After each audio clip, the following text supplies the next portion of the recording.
Welcome to the Deep Leadership Podcast. Today, I'm joined by Ralf Specht.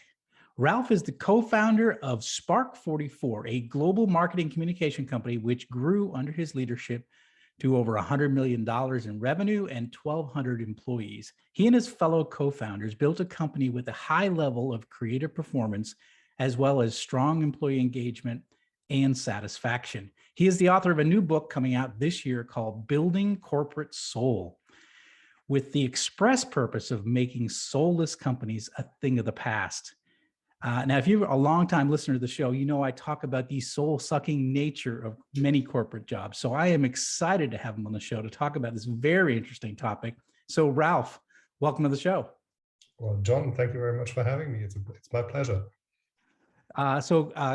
Thank you for being on the show and congratulations on this new book. And I'm really excited to talk about it, the idea of soul in a company. So this is going to be interesting. So first of all, tell us about Spark44.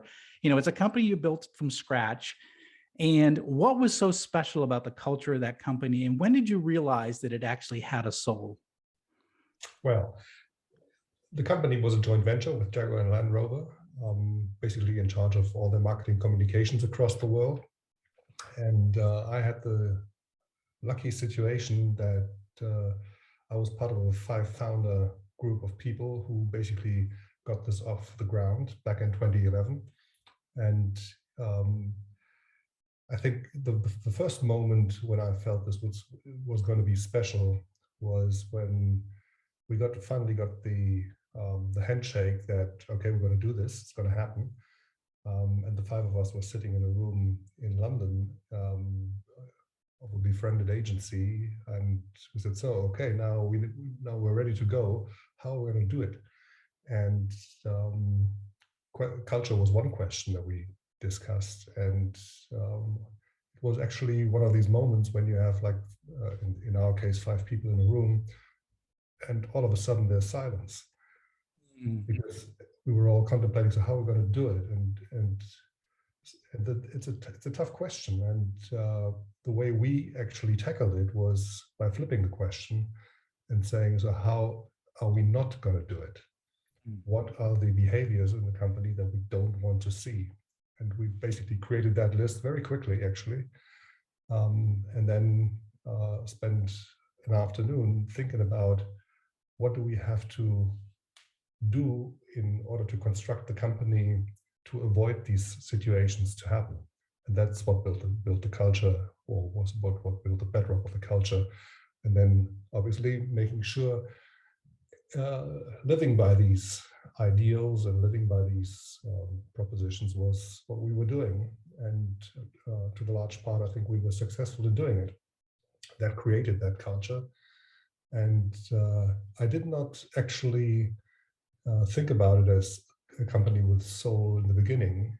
That was something that happened when I got inspired to write the book. But and the thought of soul came by an article in the Harvard Business Review, which was titled "The Soul of a Startup." And when I read that, I felt that language actually hit the nail right on its head. I think companies do have a soul, but I don't think it's limited to startups. I think it's a question of for any company, any size, any category, any industry can have soul. And I finally realized we had soul. We had built a company with soul when I received the messages from members of my team when my departure was announced. And I've got 2 that I'm always referring to. There's a few more in the book, but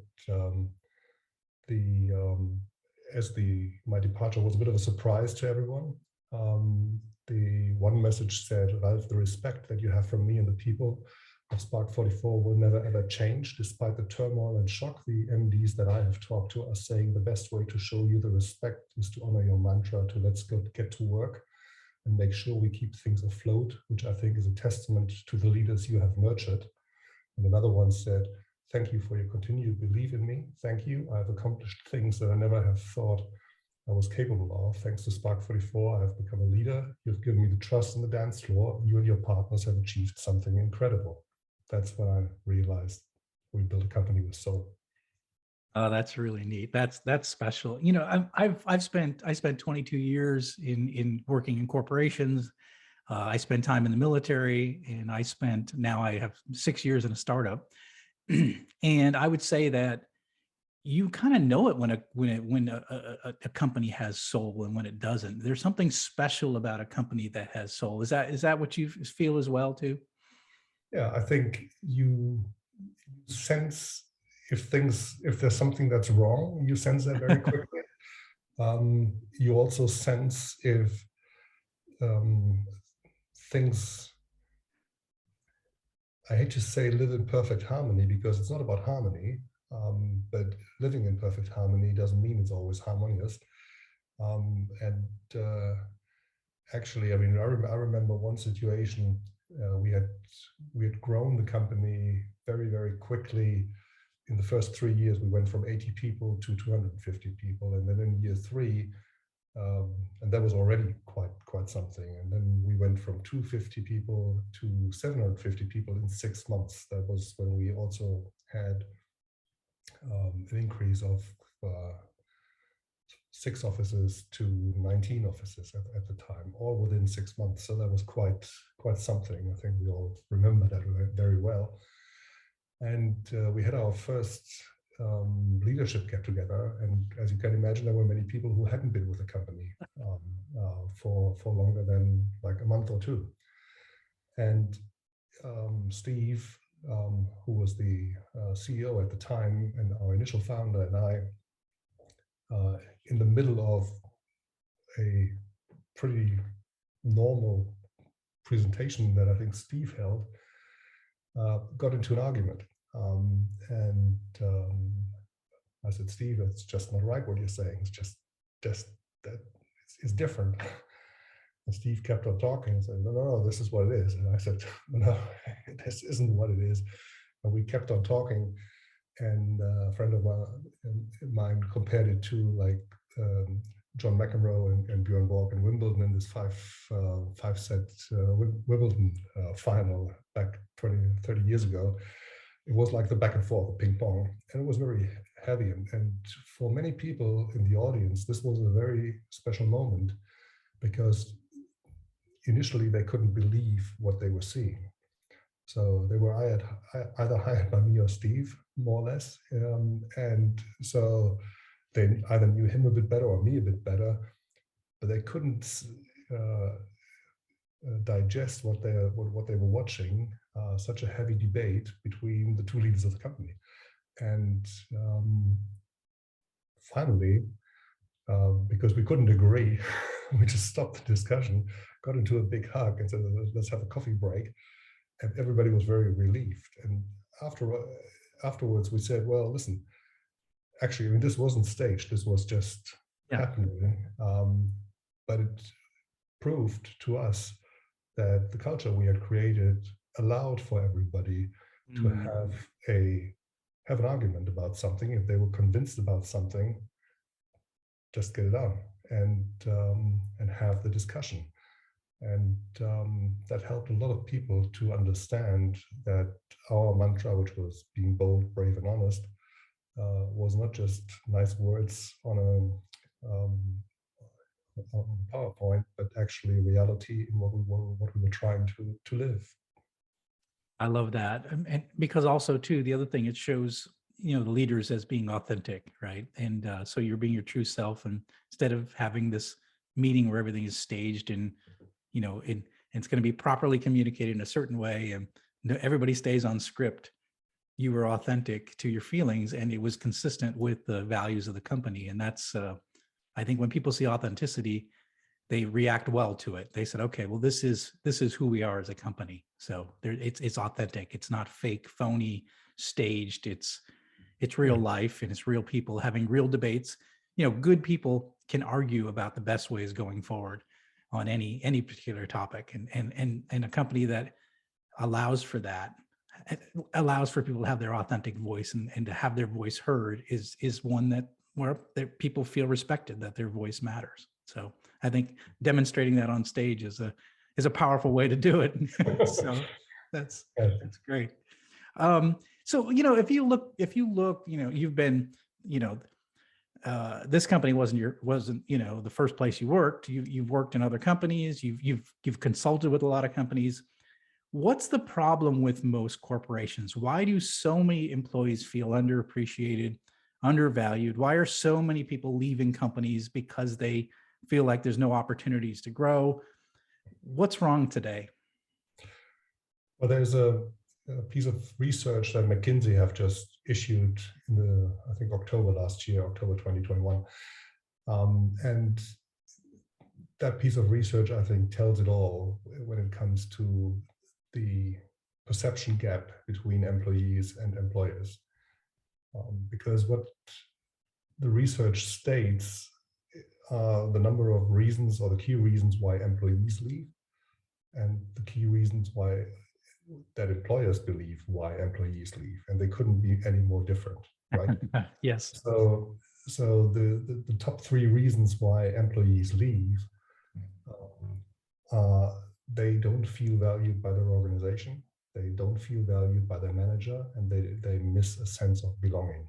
And if you look at these three, they are what people would call, well, they are soft reasons, right? That's not the hard reason. It's not the money. It's not the time of the commute. It's not the office environment and all of that.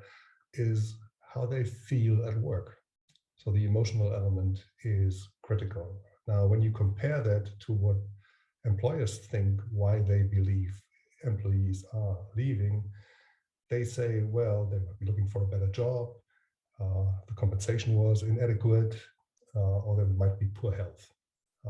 And all of these reasons that are very credible. But actually, it already shows you how differently employers and employees look at the same thing. And the only middle ground is both, that's number 4 for both, is like work-life balance kind of thing.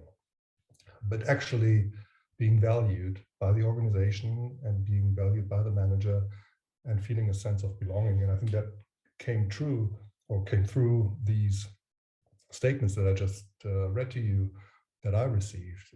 They were speaking exactly of that. I felt valued by the organization. I was given an opportunity. People believed in me, and people gave me strength and gave me training, gave me support, so that I could be myself, my real self, at the workplace and develop. And I think that's probably the biggest issue, that people don't feel valued. And when you think about it for a second, and keep in mind that when you're leading an organization, you're dealing with lots of constraints. There's usually not enough time, there's not enough budget, there's not enough this and not enough that. There's one thing that actually can come for free for leaders as a resource, which is commitment. But in order for it to come for free, they just have to do a few things right in order to make sure that people can show that commitment. And that a lot of that is driven by clarity of communication, involvement. People are involved in setting the goals and the way to get there. Commitment increases. So it's not rocket science. It's nothing that people have never heard about. I think it's about doing it. Is about action, and that's what matters. I love that. I love that. I think you touched on one, the sense of belonging is a big part of it. I know, in my time in the military, there was a sense of belonging. We had a purpose, we had a mission, we were all in it together. When I left for the corporate world, I didn't feel that sense of purpose. I didn't feel that sense of belonging. We weren't aligned. Everybody was kind of doing their own separate things, trying to manage their own careers. Every division was trying to focus on their profitability, and there was conflict, and I just didn't feel that sense of belonging. And it led for me in the beginning to say, like, why am I here? Why am I even at this company? And I think a lot of people sense that when they come into jobs in big companies where there isn't a common purpose, a sense of belonging. I think that's missing in a lot of companies. And actually, you say in the book, a shared purpose is the key to building a corporate soul. So I wanted to talk about that shared purpose. Why is that shared purpose so important in building that soul? Well, when you looked at the shelves at a Barnes and Noble or an Amazon online store and looked for purpose books, I think that number of books on purpose have increased over the last 10 years, like not many other categories. Yes. Actually. And I've also bought a few of them and read them and initially thought, well, this is all the right thing. But then I thought, well, most of them talk about purpose as if you know your purpose or the purpose of the company, it's done. And that's actually not true. There's nothing wrong with purpose. But to me, purpose is a means to an end. It's not the end. And the books very often suggest that it's the end. So why did I call it the shared purpose? Well, first of all, as you just said, you went from the military to an organization and asked yourself, why am I here? What am I doing here? What is this all about? And that's a perfect example of joining a company that might have a purpose, but nobody knows about it. So there might be a wonderful 7-word statement in the reception hall, and you might, when you receive your contract, you might get it in a nice letter. Our purpose is about this and that and the other, but actually it's not lived. And to me, the word shared is a critical word in what I have called in my framework the soul system. And shared comes at 2 levels. The first level is, and is the most basic one, that the entire leadership team, A, knows about the purpose, and B, understands and C, supports that purpose. So the purpose is shared as a tool, as an idea amongst all of them. But even if that's happened, it's only half the way, because the other element is people in the company need to understand it. They need to be aware of it. And there's a wonderful study from EY, which is called the Business Case for Purpose. And they've looked into, on a quantitative basis, what leaders think and what employees think inside the company. So they're saying 89% of the leaders confirm that an organization with shared purpose will have employee satisfaction.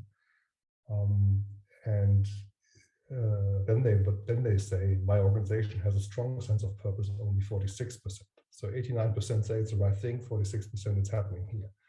And that gap is the issue, right? And then when you look into, when you ask them about how does your staff have a clear understanding of organizational purpose and commitment to core values and beliefs, they say it's only 38%. And a lot of that, I think, has its reason in the fact that people are not aware of it. So you can't believe in something that you don't know. It's as simple as that. So leaders have to make sure that people know, and to know it is one thing.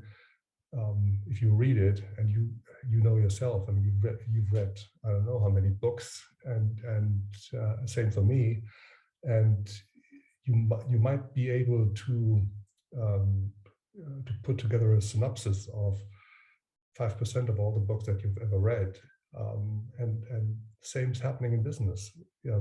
Just putting up a statement and believing that is it already is just not enough. And you've seen in the military, which is probably one example of where purpose, mission, and values are very heavily set.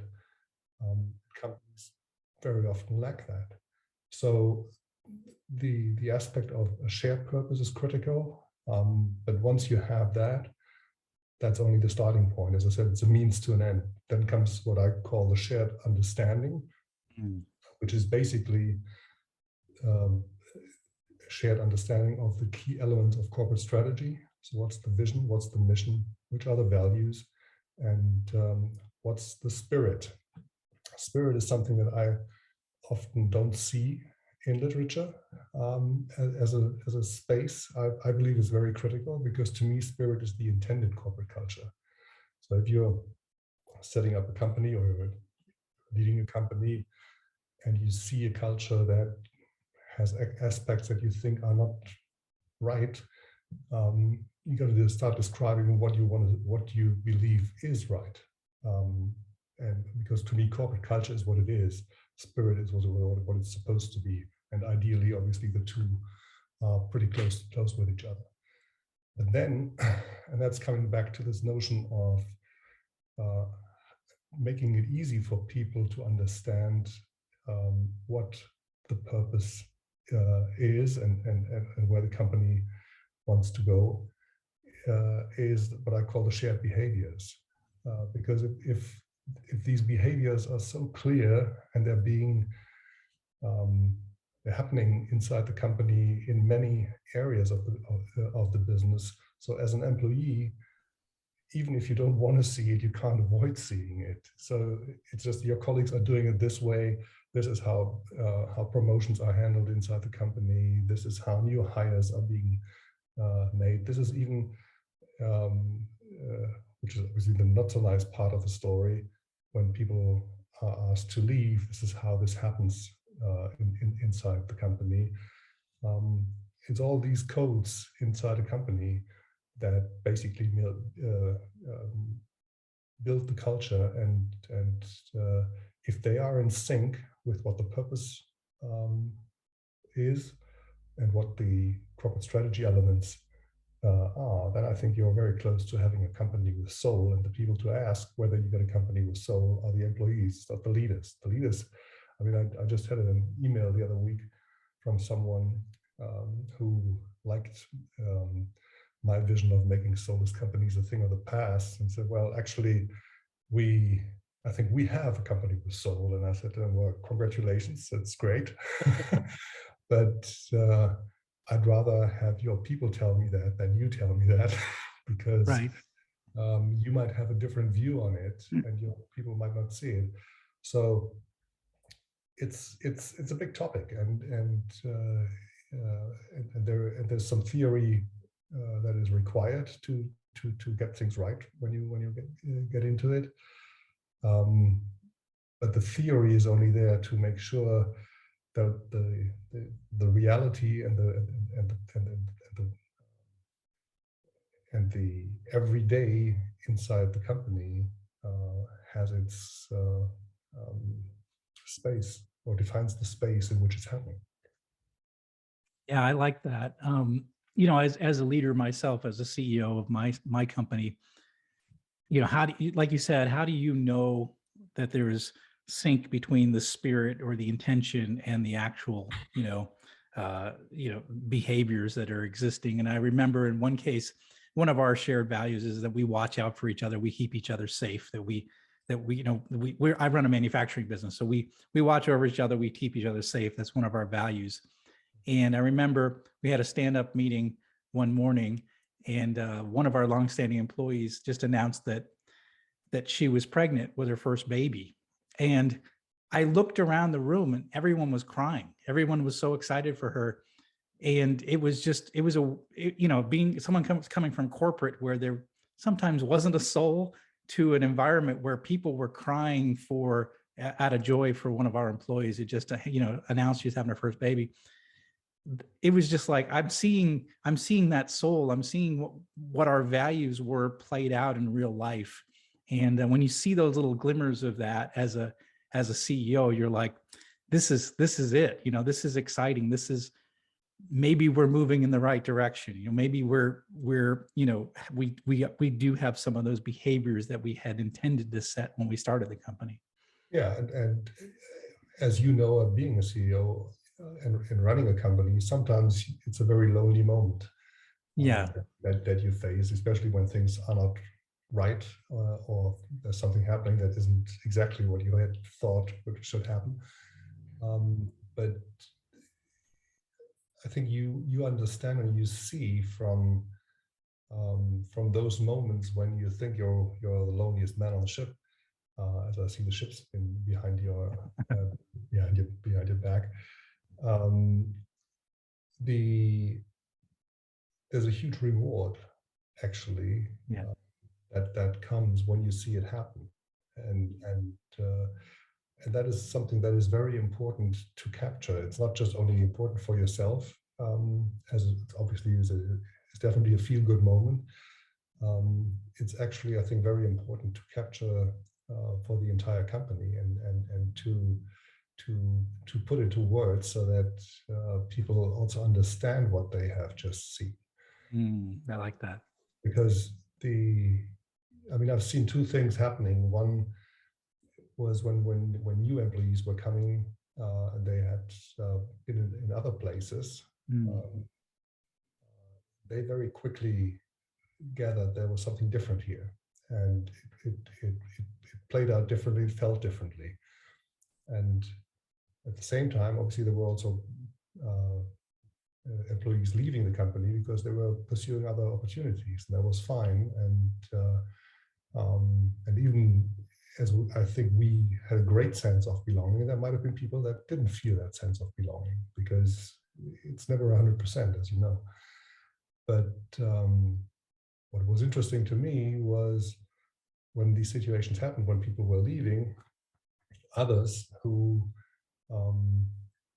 were leading the team or other colleagues were often said to them, well, you will remember what you've left here once you are in your new company, because you think this is normal, this is kind of the way it is everywhere. Let me tell you one thing, it is not. Yes. And it was interesting when then every now and then people came back, just for a coffee or so, and there was a conversation, and some were lucky to find other places that had a similar culture, different but at the similar level, and others were saying, well, I didn't know what I was leaving. Yeah. Yeah, they realized after they left. Yeah, and that's too bad. Yeah. So I wanted to touch on it real quick. You do have in the book what you call a soul index, where you measure the soul of a company, and you can compare different companies. And tell us, with the way you've set up this soul index, what typically do you see out of the companies that have a high soul index? What kind of performance do you see typically of those that score higher on your index? Well, the index, the idea of the index came to me when I finished the book. As you can imagine, the book's about lots of companies and case studies from various industries. And when you write a book like that, you get yourself involved into lots of research and lots of surveys, and you just want to know, and you find out, and some things are a surprise and others are expected. And there was one thing, as I had finished the book, when I thought, well, actually, there's so many rankings, and you have corporate culture rankings like the Great Place to Work or Glassdoor or others like that. And you got business performance rankings like the best global brands and others. And I thought, well, interestingly, there are correlations between culture and success. It's not the same, but it's also not entirely different. So, what about building an index that takes into account what employees think about their company? How satisfied are they? How engaged are they? What approval rates do their CEOs get? And at the same time, include a set of information about the performance, business performance, the brand performance of these companies. That's what I did. The top 20 index of 2021 showed Adobe, Salesforce, and Microsoft heading the league table. The performance was stunning. I was surprised. I mean, I did expect a good performance. I was surprised when I received the first spreadsheet, as the Soul Index over 5 years delivered 199% return, and even NASDAQ, which was obviously the performing index in over the last years, delivered 180, and an S&P 83. And we're lucky, as we're recording this show on in early January. I just received the full year results of 2021, and even for that full year, the Soul Index delivered 34.99 versus NASDAQ 26.81 and S&P 27.04. So kind of works apparently. And as I mentioned, the key in this index is employee data, satisfaction, engagement, and CEO approval. And it's interesting that a lot of tech companies are in this space. So it's probably because for tech companies, the only thing they have is human capital, right? Exactly. Yeah. And so from the get-go, and obviously these companies were founded in the mid 70s with like the likes of Apple and Microsoft, through the early 2000s with Workday, I think in 2005. You could probably argue that all of these companies have got from the get-go a sense of a new generational understanding of the importance of employees. But that said, there's also two companies in the index, with American Express and the British consulting company Deloitte, which are both from the mid 19th century, actually. So some companies get it. And what was interesting in putting the data together was the more backwards you went. I mean, my index started in 2016, and that was the first year where there was actually a real set of companies, because the public data about employee engagement, satisfaction, CEO approval are a pretty young thing. They only exist for a few years, so you can't go back decades with that index. But the good news was, as I saw the criteria applying for these data sources, the number of companies that were actually potentially part of the index did grow year by year, which I think is a good example of the more leaders are getting the importance of a sound corporate culture.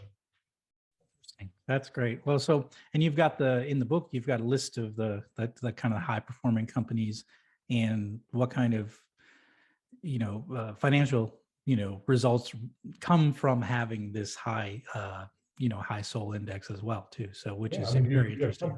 You got companies like Adobe, Salesforce, and Microsoft heading it up. I mean, these are three of the most successful companies of the last decade. So there is very often you get this sense of, oh yeah, corporate culture is nice to have. It's actually we will take care of it when we get time.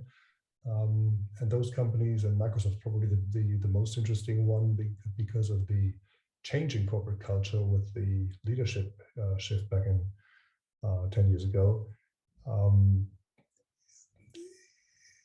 It's that shift in culture that brought the company back, because the company wasn't in good shape. Right. Took over. That's a whole different thing today. Yeah, it's funny because often when I talk about this, because a lot of my leadership work is on people, and I always say leadership is a people business, and some people call that soft skills.